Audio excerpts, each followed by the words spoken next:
하나님이 주신 말씀 함께 나누고요. 많은 분들이 지금 소원이를 축복하는 댓글을 올려주셨거든요. 엄마 아빠 나중에 한번 잘 보시면 좋겠습니다. 많은 분들이 이렇게 댓글을 올려주셨습니다. 감사합니다. 자, 오늘 하나님이 주시는 말씀 에베소서 1장 1절부터 14절까지 말씀입니다. 오늘부터 저희들이 마태복음 강해를 마치고 에베소서 말씀을 진행하려고 합니다. 여러분, 지난주까지 예수님께서 예루살렘 성전에서 마지막 말씀을 마치시고 이제 27장부터는 어떤 일이 이루어집니까? 예수님께서 순환받으시고 십자가에 달려 죽으시고 부활하시는 그런 장면이 나옵니다. 이 부분은 저희들이 사순절 또 부활절 기간에 사복음서를 저희들이 이렇게 통합해서 우리가 사순절 기도회 새벽 기도회 때마다 우리가 말씀을 충분히 나눴기 때문에 이제 그 부분은 우리가 이제 또 잠시 중단하고 오늘부터는 저희들이 에베소서 말씀을 가지고 은혜를 나누려고 합니다. 근데 왜 많은 성경 가운데 에베소서 말씀을 우리가 들어야 할까? 저는 두 가지로 여러분들에게 이렇게 말씀을 드립니다. 첫 번째로 이 에베소서 말씀은요, 교회에 대한 말씀입니다. 그래서 과연 교회가 뭐냐라고 하는 아주 근본적인 질문을 다시 던지고 있는 그런 말씀이 바로 에베소서입니다. 이 에베소서가 쓰여진 시기는 정확하게 이게 딱 언제 쓰여졌다 그것이 우리가 이렇게 명시되어 있지 않기 때문에 모든 학자들이 다 예측하고 또 연구해서 나오는 내용들이지만 그래도 대략적으로 이 에베소서가 쓰여진 시기는 AD 90년 정도 된다 이렇게 되어 있습니다. 특히 이 에베소서는 여러분 지도를 한번 봐주십시오. 여러분 지도를 보시면 이 에베소서는 우리가 사도행전에서 이 지도 많이 봤죠, 그죠? 소아시아 지역에서, 그죠? 소아시아 지역, 아시아라고 되어 있죠. 이 터키 지역이죠. 이 터키 지역에서도 해안가에 있고, 그리고 이 소아시아 지역에서는 가장 융성한 도시, 가장 중심적인 도시가 바로 이 에베소라고 하는 지역입니다. 이런 해안 도시들은 대부분 뭐가 발달합니까? 교역과 무역이 발달하기 마련이죠. 그리고 많은 사람들이 몰려들기 시작합니다. 그리고 그 당시는 인종과 국가를 넘어서서, 왜냐하면 로마 제국이라는 큰 틀의 그런 시스템이 갖춰졌기 때문에 그 밑에 있는 인종, 국가, 도시국가 그런 개념들이 점점 희박해집니다. 그래서 그 당시는 또 철학적으로도 세계 시민 사상 그런 것들이 이렇게 시작되면서 많은 사람들이 이주하기 시작합니다. 그래서 그 에베소 안에는 다양한 전통과 다양한 문화들이 이렇게 유입되면서 전통적인 것들이 다 하나씩 무너지는 그런 시대였어요. 그러면서 새로운 정신적인 그런 의식의 변화들이 많이 일어나던 그런 시기였다고 볼 수 있죠. 아까도 말씀드렸던 것처럼 세계 시민 사상이 이렇게 확산되면서 어떤 국가, 민족 간 그런 것들이 좀 결여되기 시작하고요. 그리고 로마 제국이니까요, 이 로마 중심주의가 세계 전역에 퍼져나갑니다. 그리고 황제를 이제 급기야는 신격화하기도 하고, 그리고 종교는요, 여러 그런 그 인종들이 모이고 그리고 전통들이 모이니까 이 종교는 점점 어떻게 되냐면 혼합주의적인 종교가 돼요. 여러분, 우리 기독교에서 가장 싫어하는 단어가 있다면 혼합이에요, 혼합. 이게 왜 그러냐 하면 기독교가 왜 그렇게 배타적인 그런 입장을 취할 수밖에 없냐면 바로 이런 상황 때문이었기 때문에 그래요. 그래서 이 1세기에는 정말 많은 종교들이 혼합됩니다. 막 짬뽕이 되는 거예요, 쉽게 말하면. 근데 기독교는요, 그렇게 하면 안 된다라고 하는 분명한 입장이 있었기 때문에 배타적일 수밖에 없었고, 그리고 고유의 그런 신앙과 고유의 진리를 주장할 수밖에 없었던 거죠. 그런데 반면에 또 경제적으로는 또 그렇게 활발하게 무역이 이루어지면서도 경제적으로는 상당히 불황이었어요. 그래서 아주 빈부격차가 상당히 심했고요. 여러분, 도시의 또 특징 그렇지 않습니까? 도시들이 보면은 어느 곳은 너무너무 잘 살고 화려하지만 또 어떤 곳은 너무너무 낙후되고 그리고 아주 비참하지 않습니까? 그런 모습들이 그대로 드러나고, 도시의 또 특징이 뭡니까? 개인주의죠. 그래서 나에 대한 관심은 많은데 남에 대한 관심은 상당히 없는, 무관심한 그런 시대였습니다. 또 교회적으로는 어떠냐면 이 1세대들 있죠. 예수님의 제자들이었던 1세대들이 하나둘 순교하기 시작합니다. 그러면서 이 지도자들이 하나하나 사라지기 시작하면서 세워졌던 교회들이 여러 문제들이 생겨요. 누군가는 한 번은 이 교회가 무엇인가를 다시 한번 정립해야 될 때가 찾아온 것이죠. 그리고 이 그리스도인으로서 이 혼란스러운 이 도시 안에서 이 수없이 변화가 일어나는 그런 세상 속에서 나는 어떻게 신앙생활을 해야 되는지, 나는 어떻게 그리스도인으로 살아야 되는지를 누군가 가르쳐줘야 될 필요가 있었던 것이죠. 그래서 사도 바울이 이 에베소서 말씀을 통해 교회가 무엇이고 그리고 신앙이 무엇인지를 우리들에게 이야기하고 있는 것입니다. 그래서 여러분, 에베소서는요 크게 두 파트로 나눠서 볼 수 있어요. 1장부터 3장까지는 이론편이라고 말할 수 있고요. 그래서 어떻게 신앙생활을 해야 되는가, 교회는 무엇인가 라고 하는 아주 이론적인 이야기를 다루고 있고요. 4절부터 6장까지는요 실천편이에요. 요즘 나오는 신간들 책들을 보면 이론편, 실천편 그렇게 나오는 것처럼 그렇게 나눠서 볼 수 있다는 것이죠. 그래서 저는 오늘 이 에베소서 말씀을 통해 정말 다시 한번 교회를 다시 한번 돌아보고, 정말 믿음으로 산다는 게 뭐냐, 그리스도이라는 게 뭐냐, 이런 걸 또 다시 한번 좀 본질적으로 한번 우리가 배워가는 그런 시간을 갖기 위해서 저는 이 에베소서 말씀을 꼭 읽어야 된다, 이렇게 말씀을 드리고요. 두 번째, 이 에베소서는요 바울의 옥중서신이죠, 그죠? 감옥에서 쓰여진 그런 편지라고 하는 것입니다. 바울은 여러 번 감옥에 갇혔는데 바울은 로마 감옥에서 2년 동안 감금되어 있었습니다. 서로 만나고 싶어도 만날 수 없는 아주 절박한 심정에서 이 에베소서를 썼어요. 그래서 우리가 이 에베소서를 우리가 잘 보면 그 바울의 그 문체나 그 바울의 어떤 표현을 보면 막 절절합니다. 아주 어쩌면 내가 이 감옥에서 죽을 수도 있다라고 하는, 내가 순교할 수도 있다라고 하는 어떤 비장한 각오 속에서 마치 유언처럼 쓰여진 글이 바로 이 에베소서예요. 그리고 이 에베소서는요 말이 에베소서니까 에베소 교회에게만 보낸 편지라고 우리가 볼 수 있는데 그렇지 않고요.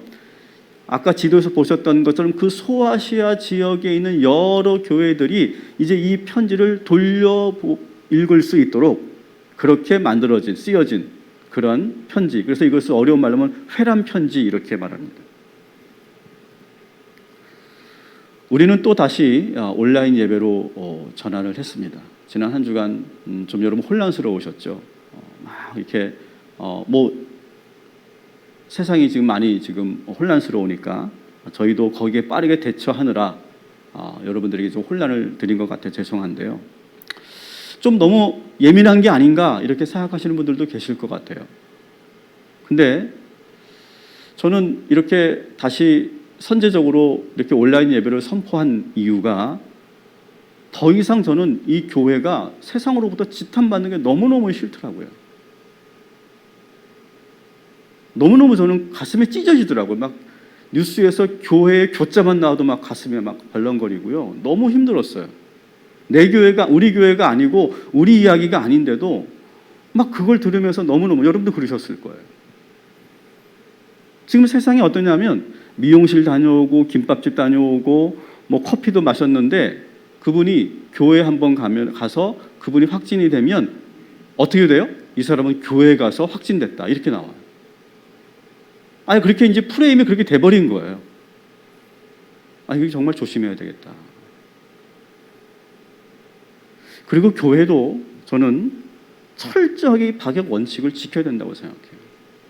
여러분 보시기 오늘 제가 좀 이상하죠? 마스크를 쓰고 설교를 하는 게 참 어색하고 여러분 이상할 텐데 어쩔 수 없어요. 학원에서도 선생님들이 마스크를 쓰고 강의하는데 방역 원칙을 우리가 철저히 지켜야 되고 마스크도 꼭 써야 되고 그리고 동선을 거짓으로 얘기하지 않았으면 좋겠어요. 이게 정말 전 치명적인 것 같아요. 이해는 하지만 그런 일들이 자꾸 일어나니까 사회가 세상이 막 더 교회에 대해서 부정적인 그런 이야기를 하는 것 같아요. 저는 이런 어려운 그런 상황 속에서 새벽에는 제가 고린도전서 말씀을 지금 설교하고 있고요.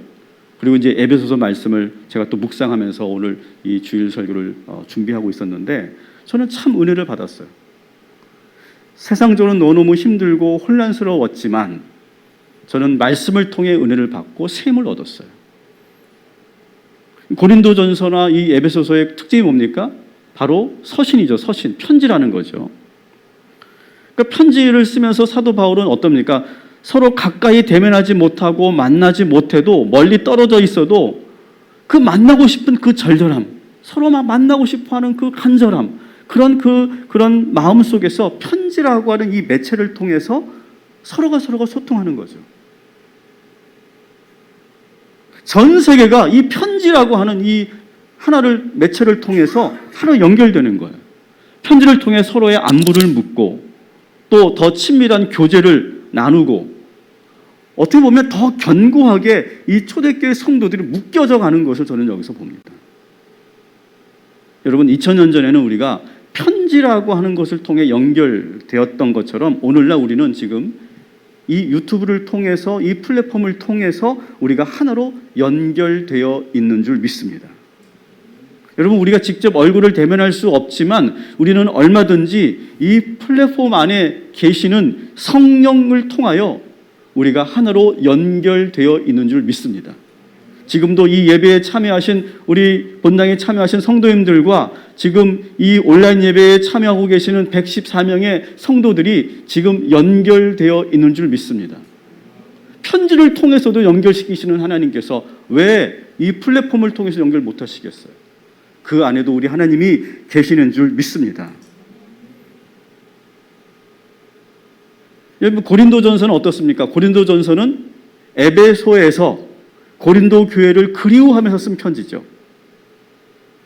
그리고 오늘 이 에베소는 뭐라고 그랬죠? 에베소서는 로마 감옥에서 에베소를 바라보면서 정말 그리워하고 사랑하는 마음으로 쓴 편지죠. 그래서 사실은 이 바울의 편지들은요 다 뭡니까?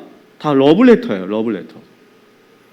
그래서 그 사랑의 그 절절함, 만나고 싶고 보고 싶고 함께하고 싶은 그 절절함이 이 편지 안에 들어있죠. 그것을 우리가 느낄 수 있어야 된다는 거죠. 그리고 이 에베소서는 또 뭐냐? 따라합시다. 복음 편지. 여러분 이 바울 서신을 우리가 잘 봐야 되는 게 뭐냐면 여기에 복음의 핵심이 있거든요. 그래서 우리가 에베소서를 보면서 오늘도 그렇겠지만 과연 복음이 무엇인가? 그것을 우리가 그 진수를 보게 될 거다.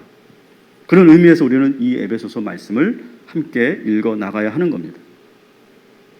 자, 이제 오늘 1절부터 14절까지의 말씀을 가지고 우리가 함께 은혜를 나누려고 하는데요. 따라합시다. 나는 지금 무엇으로 사는가? 여러분, 지금 여러분은 무슨 힘으로 살고 계세요? 여러분, 그 질문을 여러분에게 드립니다. 나는 지금 어떤 힘으로 살고 있을까요? 사도 바울은요, 에베소 교회 성도들에게 이렇게 축복합니다.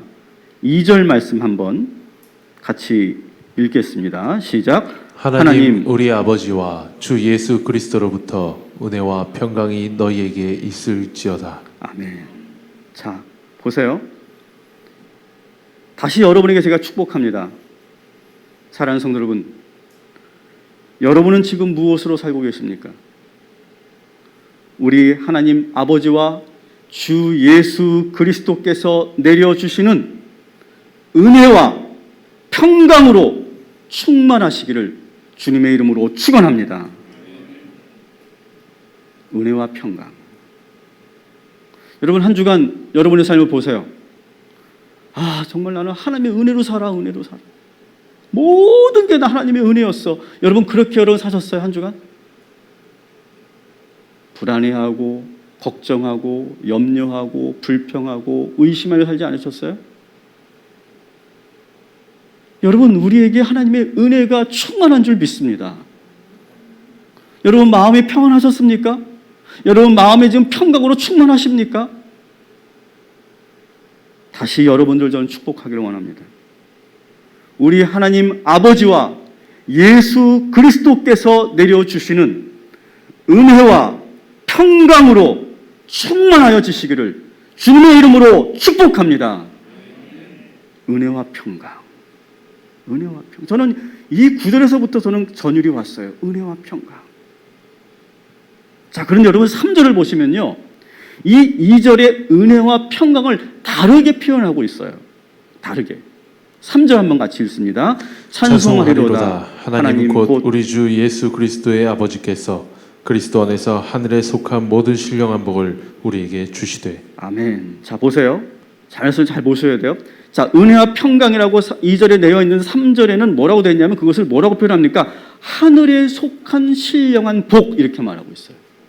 똑같은 거예요, 이게. 은혜와 평강은 하늘에 속한 신령한 복이에요. 여러분, 그리스도 안에서 우리는 하늘에 속한 신령한 복을 받아 누리며 사는 사람들이 그리스도인이에요. 오늘 하나님께서 오늘 우리들에게 그 은혜와 평강을 부어주시고 하늘에 속한 신령한 복을 내려주실 줄 믿습니다.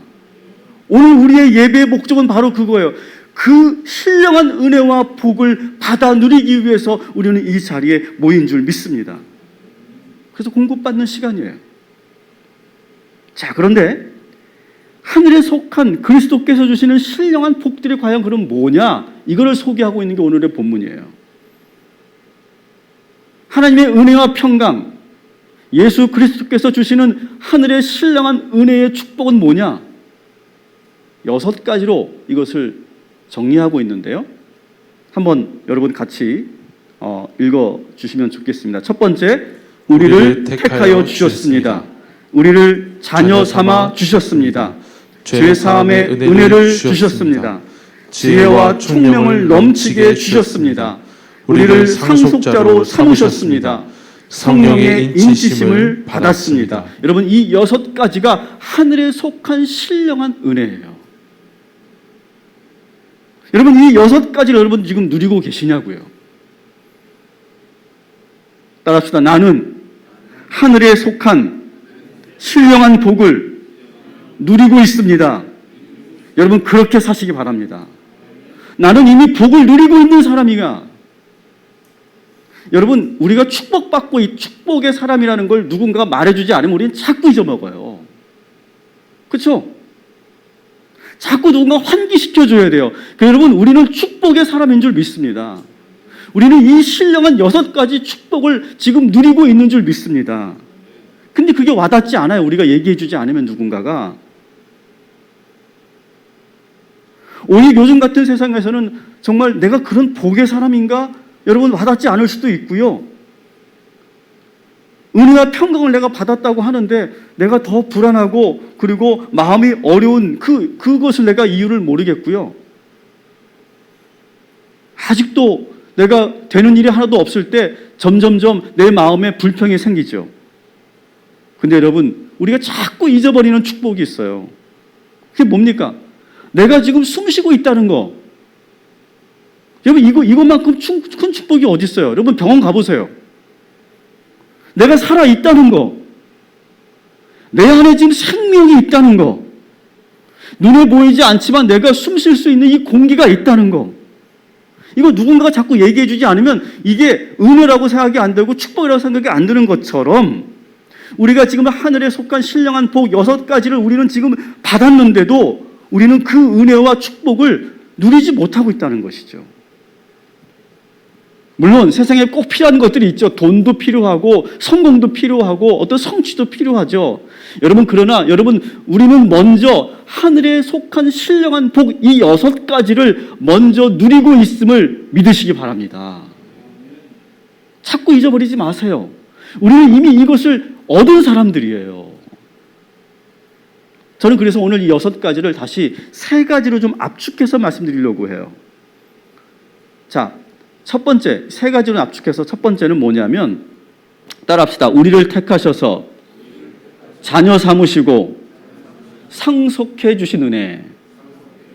자, 4절, 5절, 11절을 한번 읽으면서 이 구절들에 나오는 공통적인 내용을 한번 봅시다.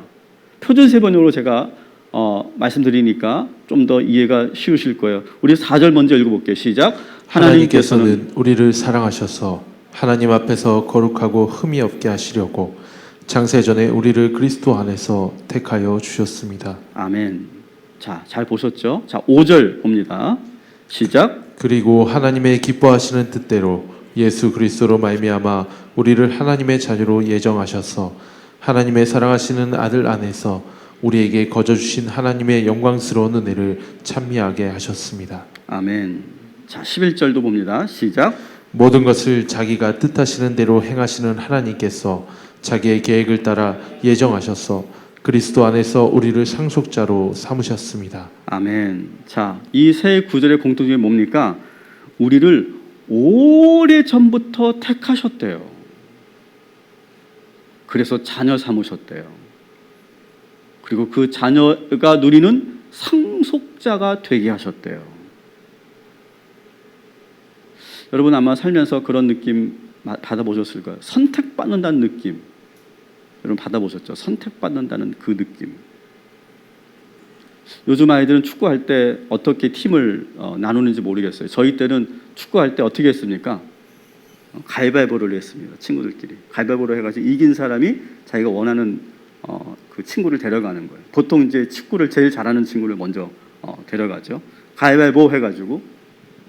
그래서 나 얘 택할래. 그러면은 그 택함 받았을 때 그 느낌 아시죠, 남자들? 여자들은 고무줄놀이 할 때, 그죠? 누군가 날 택해줬을 때 그 느낌 아시죠? 막 그러면 상대방이 내가 데려가려고 그랬는데 막 그러면 더 기분이 좋잖아요. 왠지 내가 인정받는 것 같고 택함 받는 것 같은 느낌, 그죠? 저는 부목사 생활하면서 그런 느낌을 제가 좀 여러 번 받으면서 제가 참 건강해진 것 같아요. 저는 지금 또 참 우리 김학수 목사님께 감사한데요. 목사님께서 저에게 이렇게 많은 그 미션들을 주셨거든요. 미션을 주실 때마다 저는 막 가슴이 뛰었어요.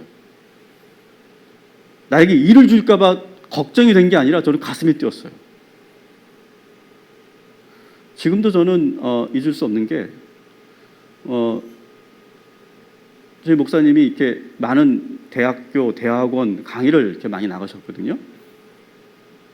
근데 꼭 저에게 2강의 정도를 맡기셨어요. 꼭 저에게. 근데 여러분 이게 쉬운 게 아니거든요. 근데 제가 그래서 연대에서도 강의해보고 감신대에서도 강의해보고 여러 그런 학교에서도 강의를 해봤는데요. 이게 쉬운 게 아니에요, 여러분. 이렇게 맡겨준다는 게. 그 마음을 하니까 막 왠지 이 막 자존감이 올라가는 거 있죠. 뿌듯한 느낌이 있죠. 여러분 근데 오늘 우리가 사는 이 세상이 어떤가 한번 잘 보세요. 이 세상이 어떻게 흘러가고 있는지 아세요? 여러분 미래 사회가 어떻게 되는지 아세요?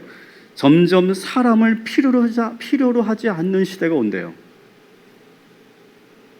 지금도 그것이 그대로 드러나고 있죠. 점점 실업자 수가 늘어나고 있어요. 기업이 사람들을 별로 선택하지 않아요. 이번 청년 취업률은 더 현격하게 떨어진다고 그러죠. 코로나로 인해서. 기업이 뽑지를 않는데요. 이제 신입사원들을. 여러분 4차 산업혁명이 시작되면요. 본격적으로 일자리 수가 현격하게 줄어든다죠. 아예 사라진 직업들이 지금 수두룩하다는 거예요. 어떤 직업이 사라질지 모르겠어요. 그래서 미래 사회로 가면 인류가 바뀐대요. 인간이 바뀐대요. 어떤 인간이냐? 지금까지는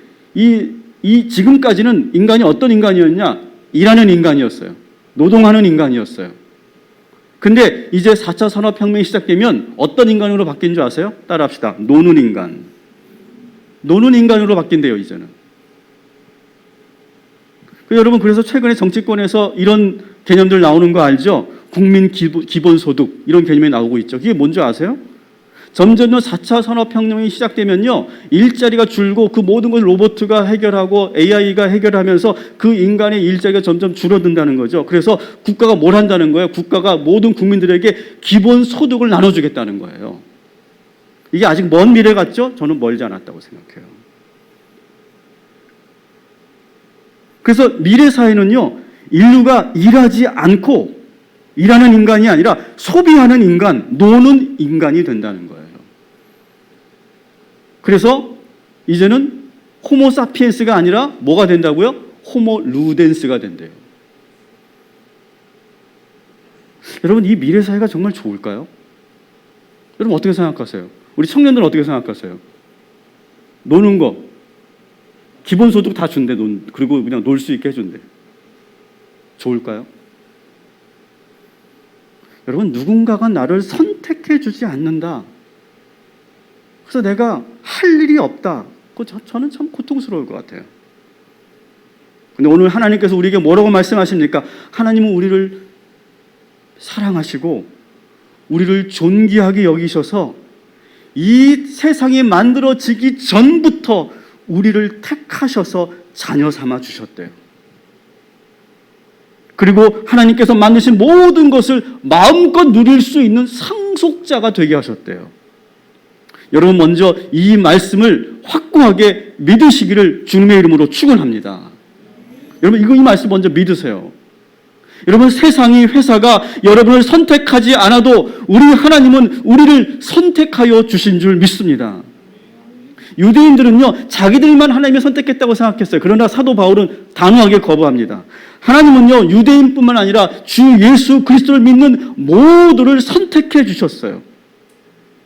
여러분 생각해 보세요. 여러분 예수 아무나 믿습니까? 여러분 예수 아무나 믿어요? 시간 나면 얼마든지 교회 갈 수 있어요? 잘 보세요, 여러분. 여러분 주변에 나만큼 복음에 노출되었고 나만큼 사람들로부터 전도받았지만 결국 교회 안 다니는 사람 있어요, 없어요? 많습니다. 많습니다. 요즘 같은 시대는요, 복음이 전해지지 않아서 사람들이 복음을 모르는 것이 아니에요. 교회를 모르는 게 아니에요. 예수를 모르는 게 아니에요. 이미 다 알아요. 그런데 다 믿냐고요? 우리만 지금 예수를 믿고 있잖아요. 하나님께서 우리를 택하셔서 우리가 그런 믿음을 갖게 된 줄 믿습니다. 여러분, 이 은혜가 얼마나 크냐고요, 이 은혜가. 여러분, 한 주간 항상 믿음으로 선포하시기 바랍니다. 따라합시다. 나는 하나님이 사랑하신다. 하나님은 나를 존귀하게 여기신다. 하나님은 세상이 시작되기 전부터 나를, 이렇게 손으로 하세요. 나를 선택하셨다.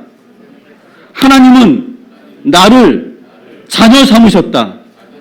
하나님은 이 세상 모든 것을 마음껏 쓰라고 상속자로 맡겨주셨다. 여러분 믿으시기를 주님의 이름으로 축원합니다. 여러분 자꾸 우리가 살면서 없다 하면 더 물질이 안 와요. 하나님은 우리에게 모든 걸 다 선택해 주셨어요. 우리는 다 상속자예요.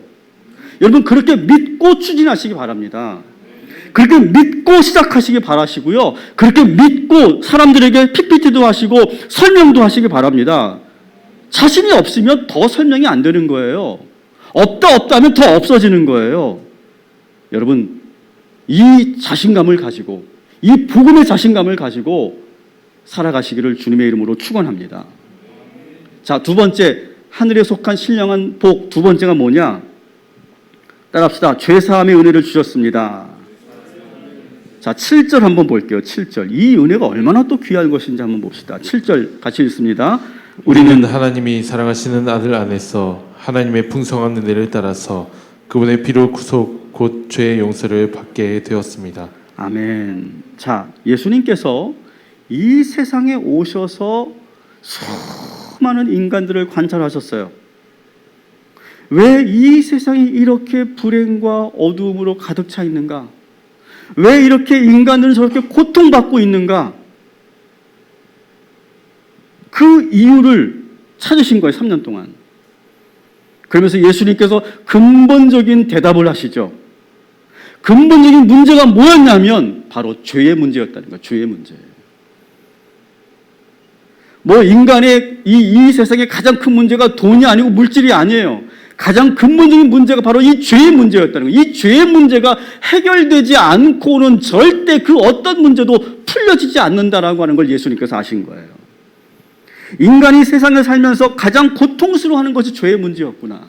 겉으로는 나는 괜찮아, 나는 뭐 그게 뭐가 죄야 라고 합리하는 것 같고, 나는 그런 것을 죄라고 느끼지 않아, 그렇게 자신있게 떳떳하게 말하는 것 같지만, 인간의 마음속 깊은 곳에 들어가 보니까 모두가 무엇으로 고통받고 있느냐? 죄책감으로 고통받고 있더라는 거예요. 죄책감으로. 끊임없이 인간은 죄의 유혹을 느끼고요, 결국 죄를 짓습니다.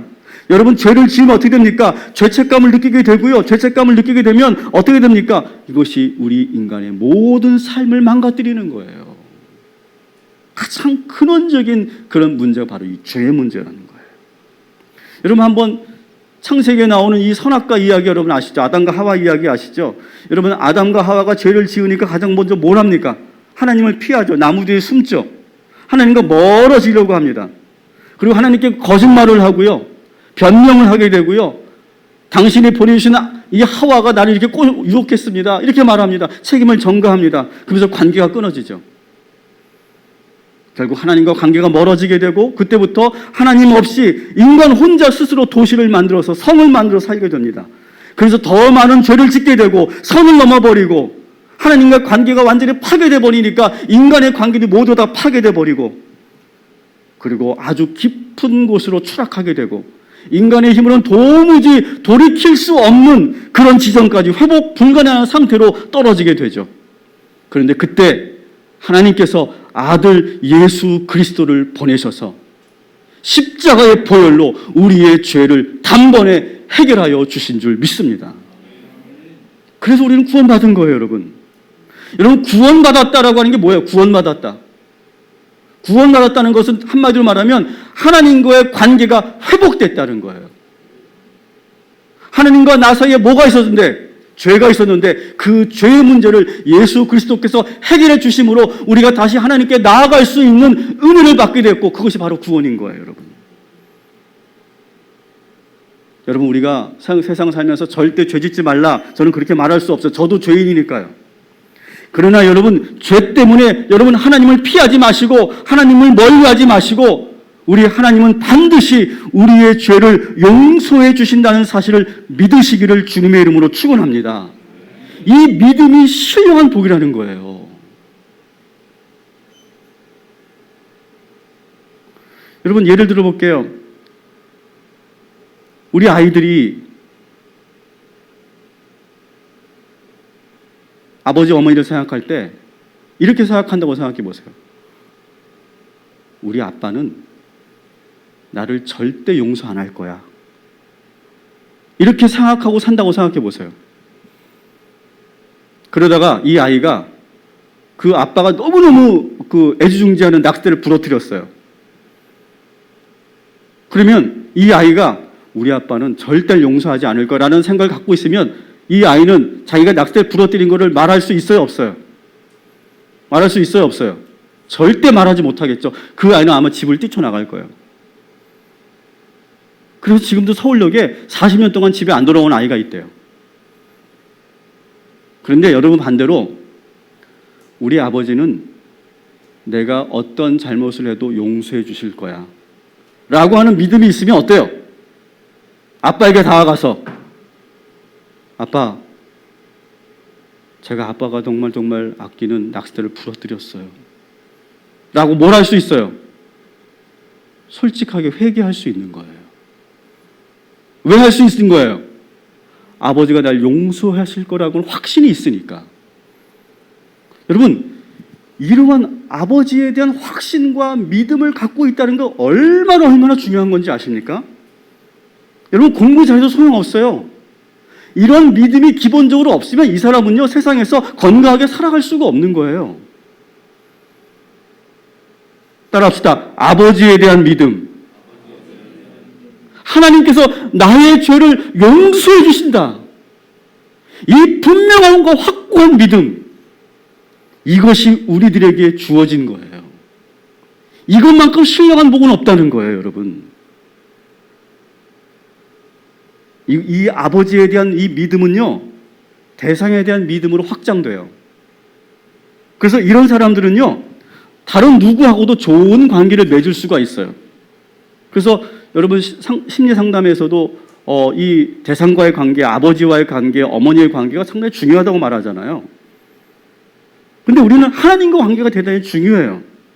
하나님은 우리의 아버지시고 하나님은 나를 정말로 사랑하시고 내가 어떤 죄를 지어도 용서해 주시는 분이라고 하는 확고한 믿음이 있으면 우리는 세상에 나가서 어떡합니까? 자신 있습니다. 그리고 어떠한 대상하고도 잘 지낼 수 있게 되는 거예요. 그래서 선생님도 믿을 수 있고 교수님도 존경할 수 있고 동료들과 함께 세상을 멋있게 살아갈 수 있는 세상에 대한 긍정적인 세계관이 갖춰지는 것이 바로 이 죄사함의 믿음의 그 근원인 거예요. 예수 그리스도께서 나의 모든 문제를 풀어주시고 나의 모든 허물을 덮어주시고 결국 용서해 주신다는 믿음, 이 믿음을 여러분 다시 한번 누리시기를 주님의 이름으로 축원합니다. 마지막으로 세 번째입니다. 세 번째는 뭐냐? 성령께서 진리를 깨닫는 지혜를 주셨다는 거예요. 우리 8절, 9절 말씀 우리 한번 같이 읽겠습니다. 시작. 하나님께서는 우리에게 모든 지혜와 총명을 넘치게 주셔서 그리스도 안에서 미리 세우신 하나님이 기뻐하시는 뜻을 따라 하나님의 신비한 뜻을 우리에게 알려주셨습니다. 아멘. 자, 보세요. 하나님께서는 뭘 주셨대요? 지혜와 총명을 우리에게 넘치게 주셨대요. 그래서 신비한 하늘의 비밀을 알게 하셨대요. 자, 13절 보겠습니다. 13절, 14절 시작. 여러분도 그리스도 안에서 진리의 말씀, 곧 여러분을 구원하는 복음을 듣고 그리스도를 믿었으므로 약속하신 성령의 인치심을 받았습니다. 아멘. 여러분, 하나님께서는요, 이 세상에 숨겨놓은 그런 놀라운 비밀들이 있어요. 여러분, 다른 지식은 몰라도 돼요. 여러분 세상에 살아가면서 어떤 박사가 되고 어떤 전문 지식은 몰라도 되는데 여러분 이 진리만큼 우리는 분명히 알아야 돼요. 복음의 진리만큼은 분명히 알아야 돼요. 여러분 이 복음의 진리는 뭡니까? 기쁜 소식인데 이 복음은 과연 무엇이냐고요. 오늘 말씀에 그대로 다 나와 있죠. 따라합시다. 다시 한번 따라해 주세요. 하나님은 세상을 이처럼 사랑하사. 여러분요, 하나님은요 이 세상을 사랑하고 계시는 줄 믿습니다. 하나님은요 나를 존귀하게 여기고 계신데요. 여러분 믿으십니까? 하나님은요 세상이 시작되기 전부터 나를 선택하셨어요. 여러분 믿으시면 아멘 하시기 바랍니다. 하나님은 아들 예수 그리스도를 이 땅에 보내셨어요. 왜? 우리를 너무너무 사랑하기 때문에 나의 모든 죄를 사해 주시고 용서해 주셨어요. 그래서 나를 구원해 주셨어요. 구원해 주신 것뿐만 아니라 하나님은 나를 자녀 삼아 주셨고요. 나에게 모든 것을 맡겨주셨어요. 상속자가 되게 하셨어요. 여러분 이 복음을 분명히 믿으시기를 주님의 이름으로 축원합니다. 근데 여러분 이 복음이 저절로 믿어집니까? 저절로 믿어지신 분 별로 없을 거예요. 처음부터 믿어지신 분 별로 없을 거예요. 아무리 믿으려고 해도 이 복음이 잘 와닿지 않고 믿어지지 않았을 거예요. 근데 누군가 논리적으로 설명해서 믿어진 것도 아니에요. 제가 저처럼 이렇게 설교를 해가지고 여러분 믿어진 것도 아닐 거예요. 언제 믿어집니까? 이 복음의 기쁨이 성령이 우리에게 임하실 때. 여러분 오늘 인친다는 말이죠. 인친다. 인친다는 건 뭐예요? 도장 찍는다는 거예요. 도장. 도장을 찍는다는 말이에요. 이 말은 우리가 그 당시에는 세례를 줄 때 인치신다 이렇게 인치심을 받는다 이렇게 표현을 하거든요. 다시 말하면 오늘 성령의 세례, 성령의 기름 부음을 받으면 이상하게 믿어지지 않았던 것들이 믿어지기 시작한다는 거예요. 어떤 게 믿어져요? 복음의 그 기쁨이 믿어지기 시작하는 거예요. 그래서 복음이 믿어지면 어떻게 되냐? 하나님이 나를 사랑하신다는 이 사실 하나만으로도 우리는 만족하게 되는 거예요. 하나님께서 나에게 모든 걸 맡기셨고 하나님께서 나의 모든 죄를 사하여 주셨고 하나님께서 나의 예수 그리스도를 통해 나를 구원해 주셨다는 이 사실, 이것만으로도 우리는 넉넉히 이 세상을 살아갈 수 있는 힘을 공급하게 된다는 거예요. 여러분 이 성령의 인치심이 우리 모두에게 오늘 이 시간 임하게 되기를 주님의 이름으로 축원합니다. 다시 한번 여러분 선포하십시다. 반복이 제일 중요한 것 같아요. 따라합시다. 하나님은 세상을 사랑하십니다. 하나님은 나를 존귀하게 여기십니다. 하나님은 세상이 시작되기 전부터 나를 선택하셨습니다. 하나님은 아들 예수 그리스도를 이 땅에 보내셨습니다. 나의 모든 죄를 사해 주시고 구원해 주셨습니다. 그래서 하나님은 나를 자녀 삼아 주셨습니다. 우리는 하나님의 상속자입니다. 말씀을 정리합니다. 여러분, 이 신령한 은혜, 이 복이 있는데 왜 우리가 두려워하냐고요?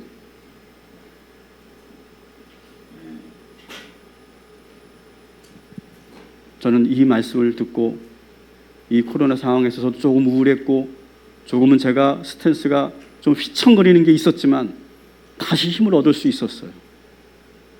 여러분, 이 복음의 능력으로 한 주간 살아가시기를 주님의 이름으로 축원합니다.